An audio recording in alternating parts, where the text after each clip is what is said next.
Bonjour à toi. Mon nom est Pascal Borel et je te parle des montagnes suisses.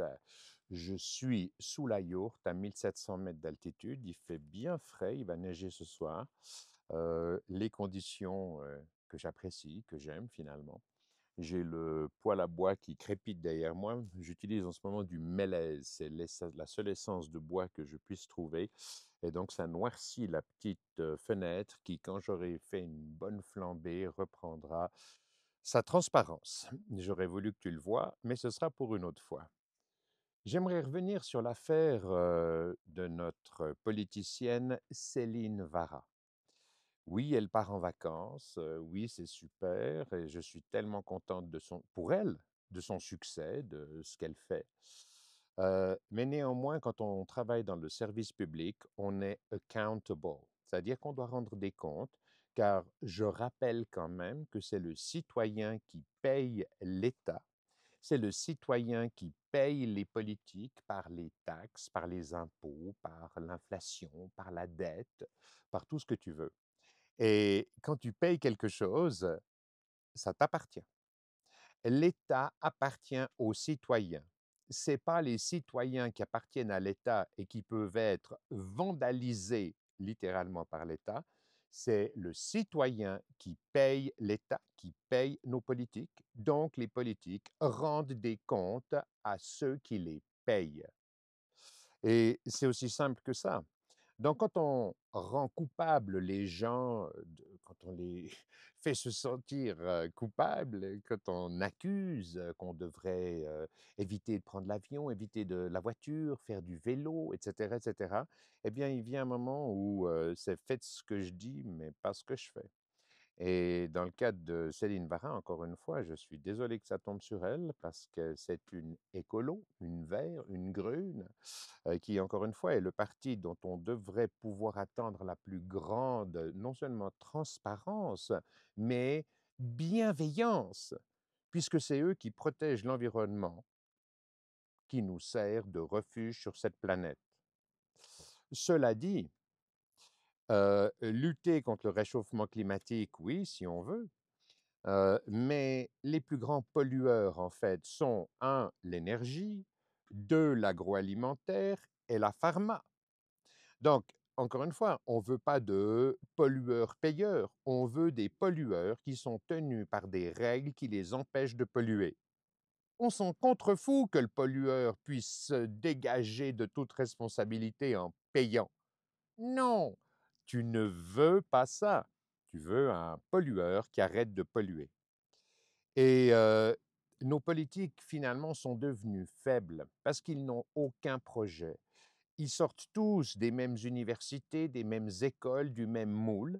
Et s'ils n'apprennent pas tous la même chose, ils ne passeront pas leur examen final et ne pourront pas obtenir leur permis de facturer universitaire, que certains appellent encore diplôme universitaire. C'est un permis de facturer, c'est ce que c'est devenu.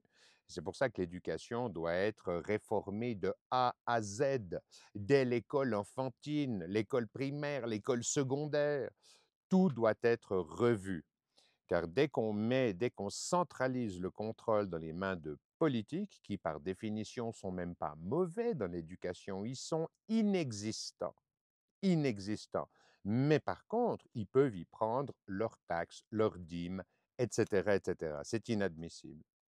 Nos politiques sont devenus faibles parce que non seulement ils étudient pas autre chose que ce qui leur est imposé pour obtenir leur permis de facturer universitaire, mais en plus, ils ne sont plus aptes à la négociation. On est en Suisse dans une problématique de nouvelles bilatérales, donc accords avec l'Union européenne. L'Union européenne aime beaucoup la Suisse, j'en suis convaincu. Ce qu'ils n'aiment pas, c'est notre système électoral. Parce que le système électoral suisse donne encore un semblant de pouvoir aux citoyens, au seul souverain, le peuple.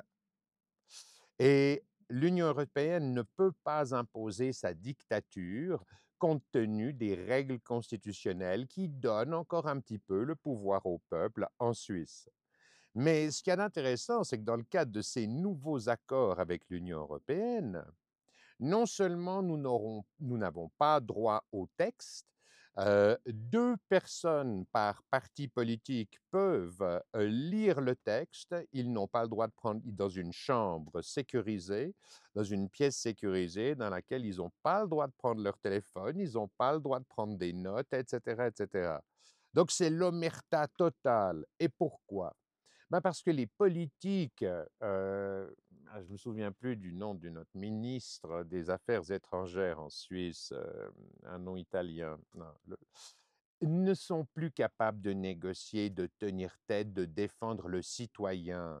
Ils sont là, les lobbies, que ce soit la pharma, que ce soit, l'agroalimentaire, que n'importe quoi font une telle pression pour que nous nous alignions sur les règles européennes. Donc nos braves politiques, suisses, mais c'est la même chose dans tous les pays. Je prends l'exemple de la Suisse parce que j'y suis, mais c'est la même chose et en plus, c'est un exemple intéressant puisque la Suisse est encore considérée, comme le dit Alexandre Jardin, comme un pays qui fonctionne bien. Et c'est vrai que dans l'ensemble, on fonctionne encore relativement bien, mais c'est parce que le Suisse travaille. Le Suisse est, entre guillemets, soumis à une forme d'autorité et il la respecte. C'est ce qu'on appelle un consensus social. Mais comme les Suisses, les politiques sont tellement faibles, se réfugient tellement dans les erreurs de nos voisins, c'est pire que ça, ils copient les erreurs de nos voisins. Toute une série de textes de loi viennent applicables en Suisse et appliqués en Suisse aujourd'hui, viennent directement de l'Union européenne. C'est du copier-coller. Donc, encore une fois, nos politiques sont d'une telle faiblesse. Ils ne savent pas tenir tête, ils ne savent pas défendre leurs idées, ils ne savent plus défendre l'acquis de nos ancêtres, l'héritage de nos ancêtres. C'est juste insensé. Et ils se font les relais de dépenses complètement folles à tous les niveaux. Heu, ils se font influencer par des soi-disant fondations dont le but n'est que d'échapper à l'impôt in fine. Et je prends l'exemple de MyClimate. MyClimate, c'est une fondation, attention, ils sont certainement exemptés d'impôts. Ils ont un revenu en 2023 qui est de l'ordre de 57 millions, 155 personnes, heu et qui dépensent l'argent, c'est sur leur site, vous avez l'information à disposition. Pour 157 personnes, en une année, ils dépensent, 1,9 million, donc 2 millions de frais informatiques pour 155 personnes. 14 millions de salaires, donc ça, c'est tout à fait correct. Leur budget pub et marketing est de 1,2 million. Donc c'est-à-dire qu'ils payent les journalistes, ils payent pour se donner la visibilité qui, toi, te fait croire qu'ils ont une action sur le climat. C'est leur objectif principal. Et les politiques suivent à fond. Ils sont prêts, à faire, le projet avion, par exemple, avec l'université de Genève et l'aéroport de Genève, où ils engagent 3 personnes, pour faire du reporting. Et ces gens sont payés.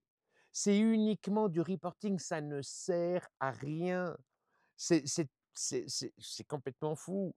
C'est des coûts absolument faramineux et le citoyen, évidemment, ne sait rien. Le citoyen n'est là que pour payer, alors que, encore une fois, l'État t'appartient. Ce que tu payes t'appartient. Tu devrais avoir un droit de regard instantané.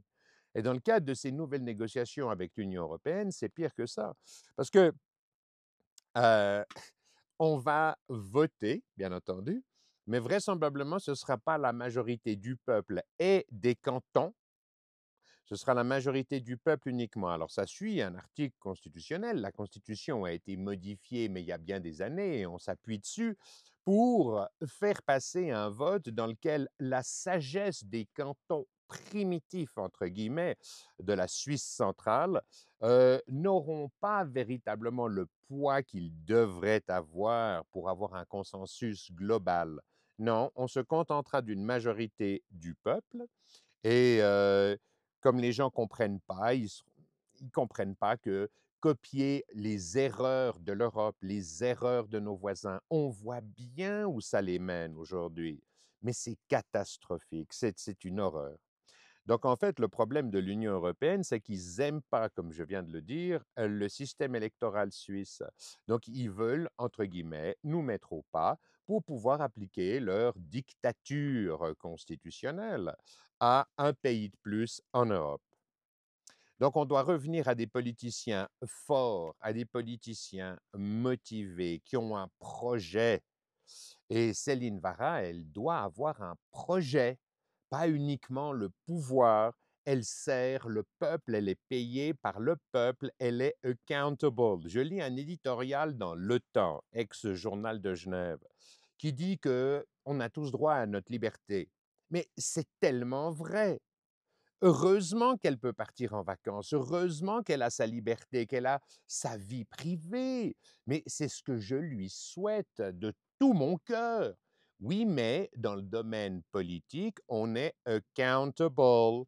On rend des comptes à celui qui nous paye et c'est normal que on c'est normal qu'elle soit mise à mal à l'heure actuelle, j'en suis tellement désolé. Mais elle devrait se concentrer sur la pollution, comme je viens de le dire, énergie, pharma, agroalimentaire, les plus grands secteurs d'activité humaine qui pollue le plus. L'énergie, bien évidemment, en tête de liste. Donc, c'est ça le combat à mener. Et rendre des comptes et donner aux citoyens suisses une idée claire de ce qui est en train de se négocier, pas 2 semaines avant la votation, mais tout de suite en totale transparence. Mais le peuple devrait l'exiger absolument. Et encore une fois, c'est ce que je te propose dans mon livre 2024 que j'espère tu as pu lire ou en tout cas en partie lire sur notre site www.4ovet24.com ou sur Amazon, évidemment, où tu peux le commander pour 24 € en format papier. Je te décris le fonctionnement des politiques, comment est-ce qu'ils se financent, s'autofinancent par l'inflation, la dette, se financent par toutes les taxes possibles et imaginables.